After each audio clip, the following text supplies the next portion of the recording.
ظاہر ہے کہ مولانا شبلی خود اس میدان کے آدمی تھے، ان کو کہنے کا حق تھا. اب تو وہ بہت سی چیزیں ہماری سمجھ میں بھی نہیں آتی، اس طرح اس پر انہوں نے قابو پایا. تو چاہے غزالی ہوں، ابن رشد ہوں، یہ سب جو ہے، ابن رشد کہا جاتا ہے کہ یونانی علوم کا زندہ کرنے والا شخص تھا، اور یہ وہ شخص ہے جس نے بدایت المجتہد لکھی ہے فقہ میں، اور وقت کا قاضی تھا. وہ دینی علوم پر اس کی اتنی نظر تھی. تو جتنے لوگ پیدا ہوئے وہ سب نہ صرف یہ ہے کہ دینی علوم کے ماہر تھے، بلکہ دنیاوی علوم جسے آپ کہتے ہیں اس کے بھی ماہر تھے. تب انہوں نے اس فکری ارتداد کو روکا.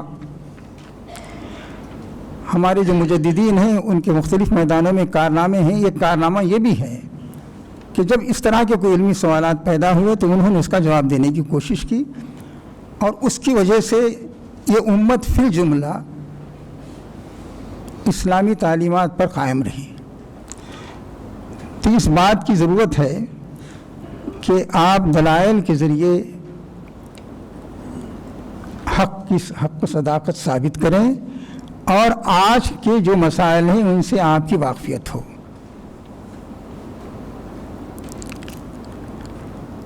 اور اسی سے آپ کا درجہ بھی بلند ہوگا. حضرت ابراہیم علیہ السلام نے جو دلائل دیے بادشاہ کے سامنے اور قوم کے سامنے اور ملت کے سامنے، اور ان کی ستارہ پرستی کی جس طرح تردید کی، اس کا سورہ انعام میں ذکر ہے اور سورتوں میں بھی ہے. تو جہاں سورہ انعام میں اس کا ذکر ہے اس میں کہا گیا ہے وَتِلْكَ حُجَّتُنَا آتَيْنَاهَا إِبْرَاهِيمَ عَلَىٰ قَوْمِهِ نَرْفَعُ دَرَجَاتٍ مَّن نَّشَاءُ. یہ دلائل ہیں جو اس کی قوم ابراہیم کی قوم کے خلاف ہم نے ابراہیم کو عطا کی تھی، اور جس کا درجہ ہم علم میں بلند کرنا چاہتے ہیں بلند کرتے ہیں. تو معلوم ہوا کہ انسان دلائل کی بنیاد پر جب کام کرتا ہے تو اس کا درجہ بلند ہوتا ہے.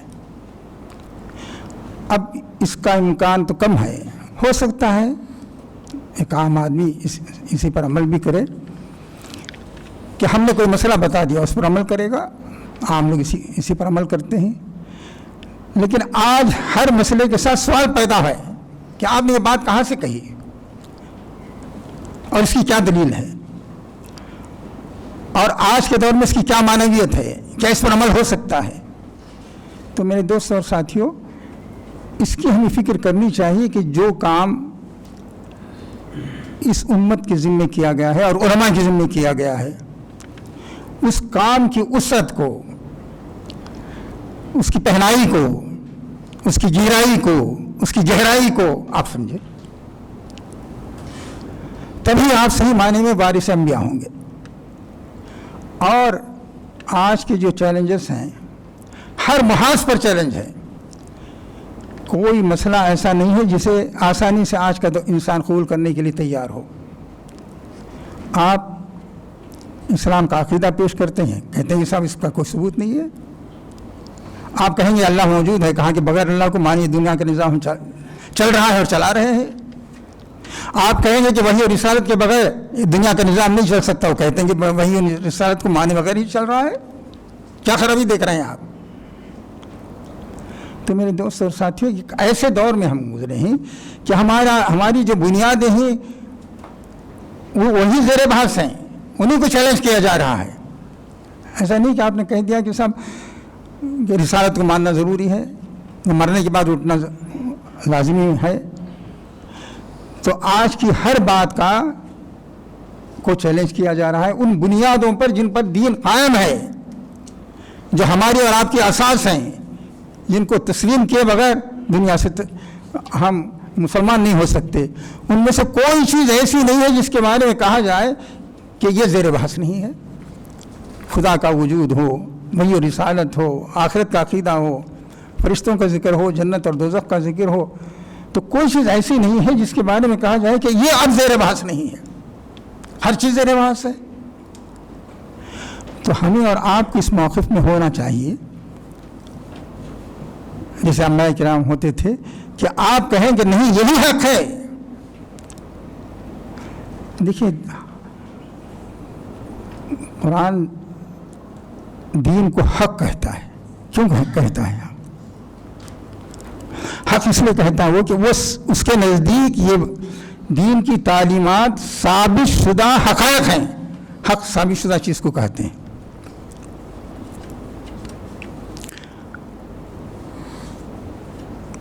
تو وہ کہتا ہے قل الحق من ربکم، یہ حق آ گیا ہے، اس کی تردید نہیں کر سکتے تم. تو ایک مسلمان کو، بلکہ جو وارثین انبیاء ہیں، ان کو اس موقف میں ہونا چاہیے کہ وہ کہہ سکے یہی دین حق ہے. اس کے خلاف جو باتیں کی جاتی ہیں وہ صحیح نہیں ہیں. دیکھیے کوئی ضروری نہیں ہے کہ آپ کی ہر بات تسلیم کر لی جائے، لیکن اس موقف میں ضرور ہونا چاہیے کہ لوگ یہ کہیں کہ ان کے پاس بھی دلائل ہیں، اور ایک غیر جانبدار آدمی کہہ سکے کہ ان کے دلائل مضبوط ہیں، چاہے مانے یا نہ مانے. حضرت موسیٰ علیہ السلام جن دلائل کے ساتھ فرعون کے سامنے گئے، قرآن کہتا ہے کہ معجزات تھے ان کے اور ان کی تعلیمات تھیں. قرآن کہتا ہے کہ فرعون اس کے درباری دل سے سمجھ رہے تھے کہ یہی حق ہے. وَجَحَدُوا بِهَا وَاسْتَيْقَنَتْهَا أَنفُسُهُمْ ظُلْمًا وَعُلُوًّا، اندر سے وہ کہہ رہے تھے. اس کا انکار تو انہوں نے کہا، وَجَحَدُوا بِهَا، اس کا انکار تو کیا انہوں نے. وَاسْتَيْقَنَتْهَا أَنفُسُهُمْ، ان کے دل گواہی دے رہے تھے کہ یہی صحیح ہے. محض ظلم اور ذاتی کی وجہ سے انکار کر رہے تھے. اندر سے آدمی ہل جائے کہ یہ شخص جو بات کہہ رہا ہے یا یہ لوگ جو بات کہہ رہے ہیں وہ ایسی نہیں ہے کہ ہم ٹال دیں، ہمارے دلائل کو کمزور ثابت کر رہے ہیں. اور مزید دلائل کے ساتھ وہ آئیں گے اور آپ کو مزید دلائل کے ساتھ ان کے سامنے آنا ہوگا. تو میرے دوستوں اور ساتھیوں، انبیاء علیہ السلام کے ذریعے جو کام انجام پایا، وہ کام انجام دینے کے لیے اسی سطح کی علمی اور فکری تیاری کی ضرورت ہے. اور اب وہ دور نہیں چلا، کسی دور میں اس کا امکان تھا، لڑنے چلیں اور ہاتھ میں تلوار بھی نہیں، اس کا موقع ہی نہیں رہا. اب دنیا کہے گی کہ دنیا کو چیلنج کرنے کے لیے آپ اٹھے ہیں اور آپ مسائل کو تک نہیں سمجھ رہے ہیں. تو قرآن مجید میں اور رسول اللہ صلی اللہ علیہ وسلم کی سیرت میں جو ہمیں رہنمائی ملتی ہے اس کے مطابق ہماری تیاری ہونی چاہیے. دوسری بات یہ ہے کہ یہ بات بھی آئی ہے ہمارے خاص طور پر